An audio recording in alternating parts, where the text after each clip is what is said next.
요한복음 15장입니다. 요한복음 15장 18절에서 마지막 절까지 말씀입니다. 요한복음 15장 18절에서 마지막 절까지 말씀 교독하시겠습니다. 세상이 너희를 미워하면 너희보다 먼저 나를 미워한 줄 알라. 너희가 세상에 속하였으면 세상이 자기의 것을 사랑할 것이나 너희는 세상에 속한 자가 아니요 도리어 내가 너희를 세상에서 택하였기 때문에 세상이 너희를 미워하느니라. 내가 너희에게 종이 주인보다 더 크지 못하다 한 말을 기억하라. 사람들이 나를 박해하였은즉 너희도 박해할 것이요 내 말을 지켰은즉 너희 말도 지킬 것이라. 그러나 사람들이 내 이름으로 말미암아 이 모든 일을 너희에게 하리니 이는 나를 보내신 이를 알지 못함이라. 내가 와서 그들에게 말하지 아니하였더라면 죄가 없었으려니와 지금은 그 죄를 핑계할 수 없느니라. 나를 미워하는 자는 또 내 아버지를 미워하느니라. 내가 아무도 못한 일을 그들 중에 하지 아니하였더라면 그들에게 죄가 없었으려니와 지금은 그들이 나와 내 아버지를 보았고 또 미워하였도다. 그러나 이는 그들의 율법에 기록된 바 그들이 이유 없이 나를 미워하였다 한 말을 응하게 하려 함이라. 내가 아버지께로부터 너희에게 보낼 보혜사 곧 아버지께로부터 나오시는 진리의 성령이 오실 때에 그가 나를 증언하실 것이요 너희도 처음부터 나와 함께. 아멘. 네, 반갑습니다. 반갑습니다. 죽고 사는 일 앞에 서면 다 별일 아닙니다. 죽고 사는 일 앞에 서면 다 별일이 아닙니다. 건강할 때야 만 가지 소원이 있어도 죽을 병에 걸리면 소원은 딱 한 가지로 수렴됩니다. 살고 싶다. 그렇게 따지면 오늘 우리가 행복하지 않을 이유가 하나도 없습니다. 그래서 사랑하는 사람이 있고 또 이렇게 건강하고 또 이렇게 두 발로 교회에 올 수 있고 또 모르겠어요. 귀한 말씀을 또 듣게 해주시니까 감사하고 충분히 감사하셨으면 좋겠습니다. 죄를 알되 너무 죄를 비하하지 않았으면 좋겠고 죄 때문에 너무 우울하지 않았으면 좋겠습니다. 이쁘다고 하는 사람이 한 사람만 있어도 불행하지 않습니다. 우리를 어여쁘다 이쁘다라고 말씀해 주시는 그 하나님 십자가가 있기에 죄를 너무 비하하지 않았으면 좋겠습니다. 루터가 그런 말을 했다지요. 오 복되도다 죄여. 오 복되도다 죄여. 죄는 복된 겁니다. 죄를 마음대로 지을 수 있어서 복된 게 아니라 우리는 늘 죄만 짓습니다. 그런데 이 죄 때문에 예수님이 은혜를 베풀어 주셨기에 죄는 복됩니다. 그래서 우리는 계속 죄인입니다. 그래서 다행입니다. 그래서 예수님의 은혜가 늘 필요합니다. 교회는 예수 믿는 사람이 와도 되지만 예수 안 믿는 사람이 와야 됩니다. 교회는 천국 갈 확신이 있는 사람이 와도 되지만 나 같은 놈이 어떻게 천국 가겠노? 나 믿음 하나도 없는데 그런 사람이 교회에 와야 됩니다. 그 사람에게 예수님의 은혜가 또 예수님의 든든하심이 기쁜 소식이 될 줄 믿습니다. 천국이라고 하는 곳은 내가 열심히 믿고 확신해서 가는 곳이 아니라 과연 천국이 있나? 하나님은 진짜 살아 계신가? 쥐나론이 맞으면 어떡하지? 흔들릴 때도 있지만 그 불신앙이 우리를 지옥으로 이끌어가는 것이 아니고 그럼에도 예수님이 다 하셨기에 예수님이 십자가 지셨기에 성도를 천국으로 데리고 갑니다. 이게 너무 기쁜 소식이면 이 말이 기쁜 소식으로 들리면 된 겁니다. 제가 하삼동에 좀 전에 이렇게 앉아 있는데요. 잠이 요즘에 이렇게 커피를 마시면 안 오기 때문에 안타깝게 이렇게 디카페인 카페라떼 아이스밖에 없길래 누가 따뜻한 걸 시키더라고요. 아이스값 디카페인도 따뜻한 라떼가 됩니까? 라고 물으니까 주문하면 해준다고 하더라고요. 그 기쁜 소식을 접하고 저는 웬만하면 디카페인 카페라떼 따뜻한 걸 먹습니다. 먹고 있는데 어제도 이렇게 제가 아침에 이렇게 설교 준비를 하다가 누가 빨리 오라고 해가지고 기다린다고 해서 집으로 갔는데 거기 있으면은 저하고 거의 비슷하게 늘 오시는 저와 비슷한 내지는 저와 좀 나이가 많아 보이는 남자분이 계시거든요. 그분도 질투가 나게 키는 저하고 저보다 조금 작은 것 같은데 몸무게는 한 60 초반 정도로 보이는 날씬한 남자입니다. 그분은 이렇게 젠틀해요. 늘 보면 이렇게 딱 저처럼 조용하게 와서 커피만 마시고 이렇게 갑니다. 근데 이제 오늘도 왔더라고요. 오늘도 와서 이렇게 저는 이렇게 설교 준비를 하다가 오늘 무슨 찬양을 부르지 이렇게 하다가 이렇게 음악을 잠시 멈추고 이어폰에 음악을 잠시 멈추고 찬양을 골랐습니다. 왜 음악이 이렇게 들리면 찬양 고르기가 쉽지 않잖아요. 제가 두 가지 일을 잘하긴 하지만 그런 건 못합니다. 찬양을 못합니다, 제가. 그래서 이렇게 부를 찬양을 고르고 있었는데 이 옆에 앉아있던 그 젠틀해 보이는 아저씨가 시끄럽게 통화를 하는 거예요. 왜 그러지? 그리고 다시 음악을 틀었습니다. 통화 내용을 음악을 틀어도 너무 시끄럽게 통화를 하길래 들리더라고요. 통화의 내용은 그랬습니다. 내가 지금 하삼동에 있는데 하삼동으로 와. 아니야, 지금 와. 아빠 지금 하삼동에 있어. 빨리 와. 오라니까? 뭐 그런 내용이었어요. 지금 와야 돼. 안 돼. 와야 돼. 그런 아주 막 이런 큰 목소리로 통화를 하더라고요. 그래 한 10분쯤 지났나요? 그러니까 우산을 쓴 이런 똥 씹은 표정을 한 6학년 정도 된 남자가 하삼동 앞에 머리가 덥수룩해요. 이렇게 있더라고요. 그러니까 주인이 먹던 아이스 아메리카노를 이렇게 책상 위에 두면서 주인한테 이거 치우지 마세요. 제 금방 아들 머리 좀 깎이고 올게요. 그러더라고요. 아들은 말을 안 듣습니다, 여러분. 그나마 딸은 좀 말을 들어요. 그죠? 아들은 말을 안 듣습니다. 그래서 성경에 보시면 너는 내 딸이라 하지 않고 너는 내 아들이라 그렇게 말했는지 모르겠습니다. 우리 애들도 머리 안 자릅니다. 뭐 죽이려고 합니까? 아버지가? 근데 지는 뭡니까? 이 주말에 게임해야 되는데 통하면서도 아빠 그래 너 지금 아빠 말 듣고 있니? 그 말인즉슨 뭘 딴 걸 하고 있다는 거죠. 지금 우리 큰아들도 딴 걸 하고 있습니다. 저걸 어떻게 조직까 막 하다가 참습니다. 참고 뭐 저걸 잔소리 해가지고 고치면 안 될 것 같더라고요. 그리고 또 어제 제 친구가 전화가 왔는데 서울에 있는 규식이라고 그 목사인데 복음을 나누는 목사인데 그 아들은 우리 아들에 비하면 스케일이 다르더라고요. 여자친구 고1인데 여자친구를 집에 데려와서 엄마 여자친구랑 내 방에서 같이 자도 돼? 이런 질문을 한다고 하더라고요. 아 우리 아들은 감사하구나 그런 생각을 합니다. 감사합니다. 예. 자퇴했답니다. 예, 그래. 아이고, 참 아들 감사하다. 건강한 것만으로 감사하고 잔소리 해가지고 사람 안 바뀌죠. 지난주 토요일 저녁이었나요? 이렇게 우리 또 우리 큰 아들이 이렇게 주로 게임을 합니다. 게임하는 것도 기특합니다. 게임을 밤 늦게까지 합니다. 12시가 다 되어 가는데도 컴퓨터 게임을 하고 있길래 무슨 말을 해야 할까? 이렇게 서로 부부가 눈치를 보고 있었어요. 빨리 잘하고 해라라는 눈치를 보고 있었죠. 엄마 말은 잘 안 듣기 때문에 주로는 이제 이거는 제가 해야 되는 일입니다. 그래서 제가 침대에 누워 있다가 벌떡 일어나면서 내가 처리할게 그랬습니다. 그래서 이제 민찬이 방으로 가서 민찬아 이제 밤이 늦었잖아. 이제 그만하고 컴퓨터 끄고 자. 알았어 하더라고요. 다시 이제 돌아왔어요. 안 나와요. 실패했어요, 저도. 그러니까 아내가 그러는 거예요. 제가 처리할게 하고 이렇게 방문을 나갈 때 아내가 뭐라고 했냐면 꺼내기만 해줘 그러더라고요. 지금 생각하면 꺼내기만 해줘라는 말이 아들을 어떤 물건화해서 꺼내기만 해달라는 그 표현이 저한테는 익숙한 표현이에요. 사실은 그 새끼 내가 꺼낼게 이런 말인데 아내가 그런 말을 사실 지금 생각해 보니까 꺼내기만 해줘라는 말이 그런 말을 할 사람이 아니더라고요. 근데 가만 생각해 보니까 그때 제가 일어날 때 그 베드로가 예수님을 부인할 때 닭이 3번 울었던 것처럼 제가 일어날 때 멜로디가 울리긴 했었어요. 그 멜로디의 의미를 사실은 몰랐죠.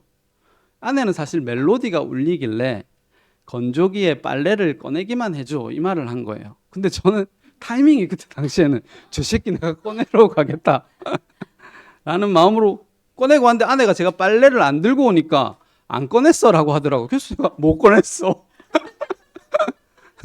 라고 대답을 했죠. 못 꺼냈으니까.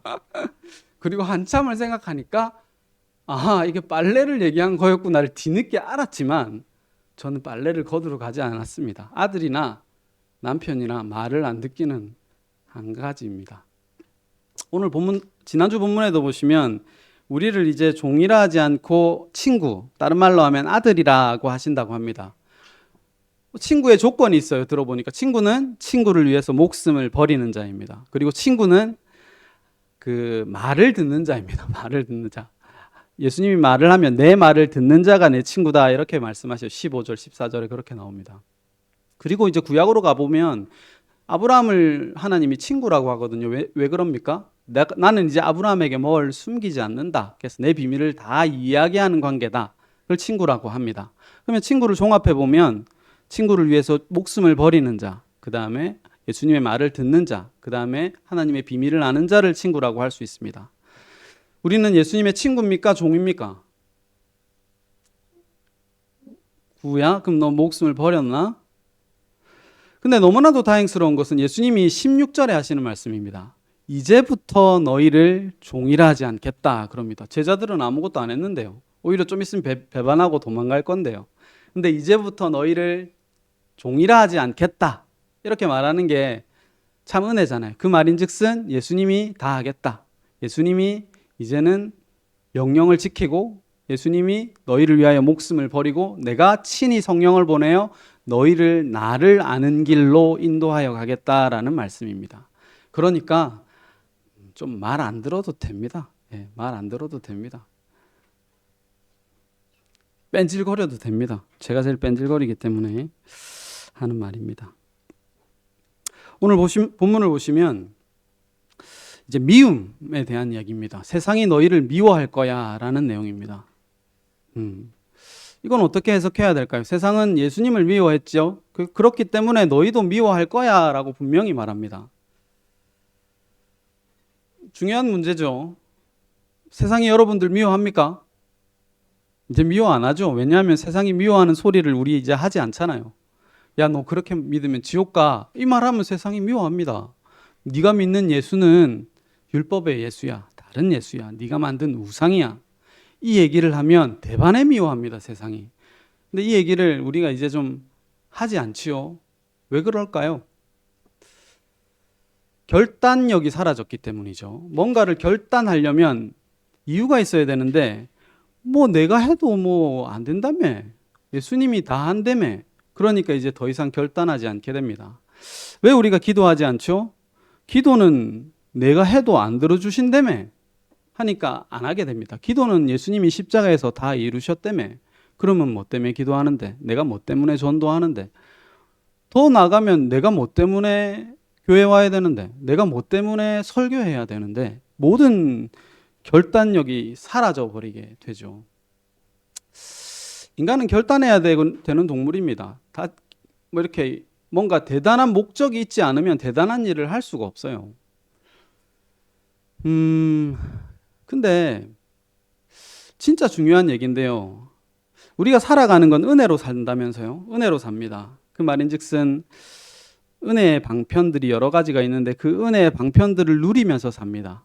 우리가 살아갈 때 제일 중요한 은혜의 방편이 뭘까요? 우리가 살아갈 때 제일 중요한 은혜의 방편은 뭘까요? 진짜 중요한 얘기인데. 우리가 살아갈 때 제일 중요한 은혜의 방편은 예수님이 십자가 진 겁니다. 예의 하는 사람 있습니까 혹시? 우리가 살아갈 때 제일 중요한 방편은 예수님이 십자가 진 거예요. 이걸 이길 수 없어요. 예수님이 받은 미움보다 더 큰 미움은 받을 수 없어요. 그런데 우리는 세상을 살아갈 때 미움을 받습니다. 핍박을 받고요. 고난을 받고요. 예수님이 죽고 부활하셨으니까 우리는 안 죽고 안 부활하는 게 아니라 우리도 죽고 부활해요. 예수님처럼 예수님이 가셨던 길을 가게 됩니다. 그런데 그 길은 천국 문이 2톤짜리, 수천 톤짜리 문으로 막혀 있는데 그걸 예수님이 치워주셨다니까요. 그 일에 내가 조금의 내 힘으로 보탬이 없어요. 그냥 나는 그 앞에 조약돌을 치우는 거예요. 조약돌을 치우는데 야, 조약돌 치워봐야 예수님이 치워주셨기 때문에 천국 간대. 조약돌 안 치워도 되고 치워도 돼. 근데 우리는요, 살아갈 때 이 조약돌을 치우는 일이 너무 중요해요. 하나님이 보실 때야 조약돌이지만 내 인생에서는 너무 큰 돌이란 말입니다. 주님께서 내게 주신 은혜의 복음이 내 안에 진심이에요. 진심인데 내가 사랑하는 사람이 복음을 몰라요. 근데 어떻게 이걸 설명하지 않습니까? 그리고 여러분, 우리는 무시당하는 게 싫어요. 누군가 네가 믿고 있는 거 저거 사이비 같은데 하고 무시하면 반박하고 싶어요. 네가 사이비야 라고 반박하고 싶다고요. 그러면 진심을 다해서 내가 반박을 하죠. 그러면 미움을 당합니다. 근데 그 미움 당함이 조약돌이라고요. 조약돌이라고요. 자기 부인 있습니다. 자기 부인이 내가 열심히 자기 부인 하는 게 조약돌이라고요. 교회 여러분 힘으로 왔지 무슨 갑자기 성령의 막 회리바람으로 오지 않았잖아요. 여러분이 일어나서 결단해서 욕심내서 내지는 억지로든 어쨌든 여기에 왔습니다. 이거 여러분이 한 거예요. 근데 그건 조약돌이라고요. 내가 천국 가고 못 가고에 영향을 못 미친다고요. 근데 영향을 못 미치니까 이게 뭐 중요하냐? 와도 되고 안 와도 돼요. 근데 여러분 그건 있습니다. 자, 머리를 깎아도 되고 안 깎아도 돼요. 근데 아빠는 머리를 깎여요. 교회에 와도 되고 안 와도 돼요. 근데 교회에 와라고 얘기하는 거예요. 헌금 내도 되고 안 내도 돼요. 근데 헌금 내라고 얘기하는 거고 자기 부인 해도 되고 안 해도 돼요. 뭐가 지렁이 같은 우리가 무슨 자기 부인을 합니까? 그런데 자기 부인 하세요라고 얘기하는 거예요. 왜냐하면 그 안에 훨씬 더 큰 혜택이 있기 때문입니다. 저 이제 기도해요. 100억이 있는데 뭐 때문에 장난감을 위해서 기도합니까? 아버지가 100억 준다는데 뭐 때문에 이 장난감을 위해서 우리가 기도해야 됩니까? 왜냐하면 우리는 장난감에 눈이 멀어 있으니까요. 내 몸이 아프면 이거 낫게 해달라고 기도합니다. 저는 열심히는 안 해도 합니다. 돈이 없으면 돈 달라고 기도합니다. 자식이 말을 안 들으면 말을 안 듣습니다. 기도하고 또 조금 은혜를 받으면 하나님 저는 왜 이걸 원하죠? 예수님을 은혜로 받을 수 있도록 좀 도와주세요. 성령 하나님 내 속에 와서 돈이 아니라 말씀을 은혜로 깨달을 수 있도록 도와주세요. 기도한다고요. 근데 이 둘 다 조약돌이라고요. 조약돌. 근데 여기에는 혜택이 있습니다. 은혜가 있다니까요. 헌금을 내면 낸 만큼 손해입니까? 교회에 오면 이 귀한 시간에 놀러 가야 되는데 온 만큼 손해입니까? 아닙니다. 뭐 얻는 게 있습니다. 성경은 100배나 있답니다. 그걸 어떻게 하는데요? 뭐 또 손에도 안 잡히는 뭐 천국 하늘에 보고 얘기할 겁니까? 잘 모르겠지만 붙잡히게 주실 겁니다. 아닐 수도 있지만 주시는 것 같아요, 저는. 글쎄요. 분에 넘치는 헌금을 한번 저부터 해볼게요. 할 수 있을까? 해볼게요. 해봐도 이렇게 내 인생이 안 쪼달리더라고요. 그리고 뭐 자꾸 돈이 생겨요. 생기면 그거에 헌금 냈기 때문에 생긴 건 유지합니까? 뭐 그렇게 믿음이 좋아요, 다들. 교회 왔으니까 천국 갈지 우째합니까? 이상한 말인가? 모르겠습니다. 혜택이 있습니다. 우리 수준에 맞다 이 말입니다. 어른도 아니면서 어른인 척 살지 말라고요. 애인데 애처럼 살지. 장난감 달라면 장난감 달라 하지. 근데 그게 우리가 듣잖아. 아이고 조약돌이구나가 절대로 안 잊혀져요. 이거 내가 했습니다. 이거 안 된단 말입니다. 내가 미움받았으니까 미움받으니까 너무 좋더라. 이거 해야 천국 간대. 이거 도저히 안 돼요. 내가 열심히 믿고 확신하니까 천국 가더라가 안 돼요. 예수님이라는 그 든든한 믿음직한 분이 우리를 감싸고 계신다는 그 현실을 들었기 때문에 거기서 못 벗어난단 말입니다. 그게 은혜의 혜택이 아닌가 싶습니다.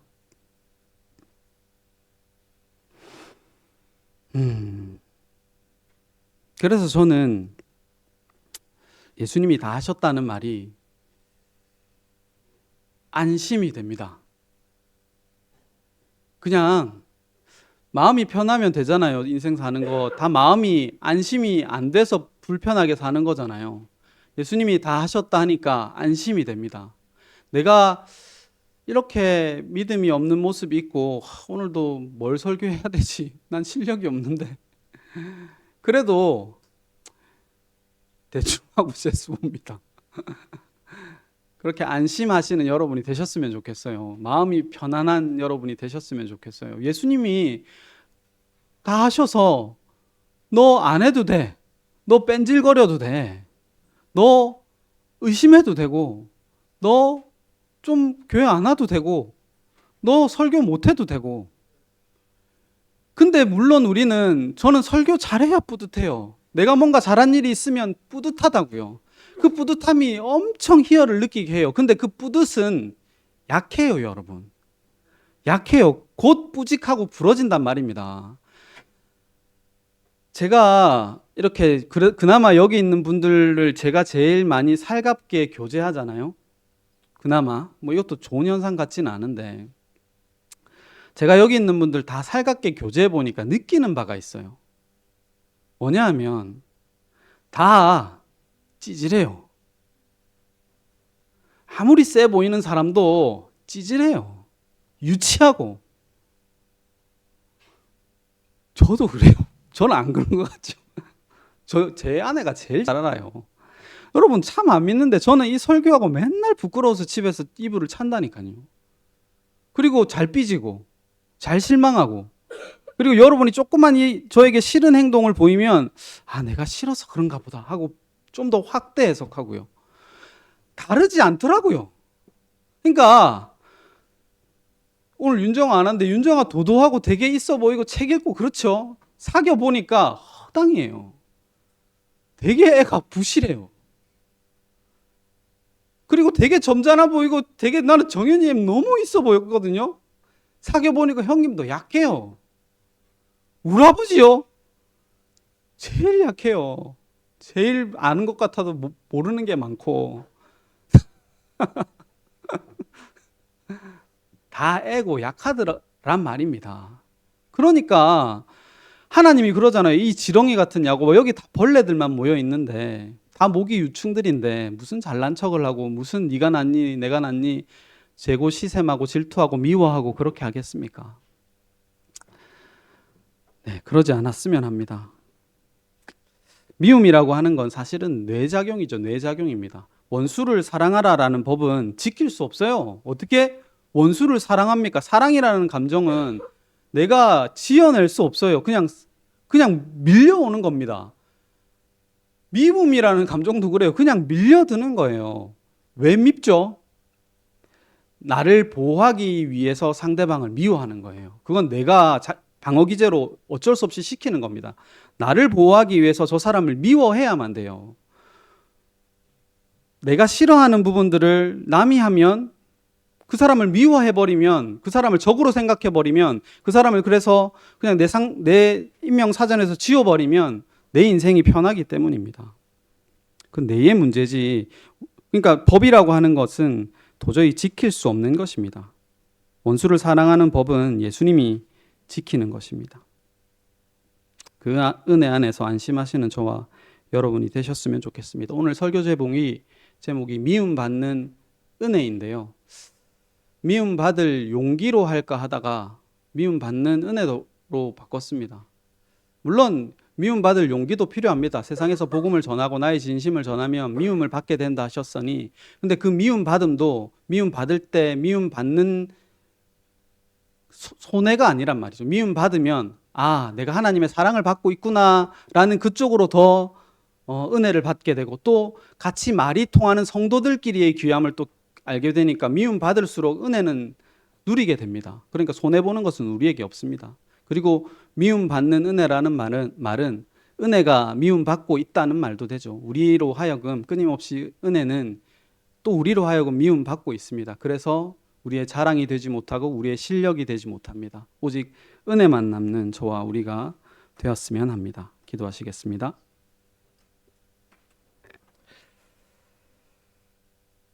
고마우신 하나님 아버지, 우리는 나밖에 몰라서 내가 좋아야 좋은 것이고 내가 싫으면 미운 것이 됩니다.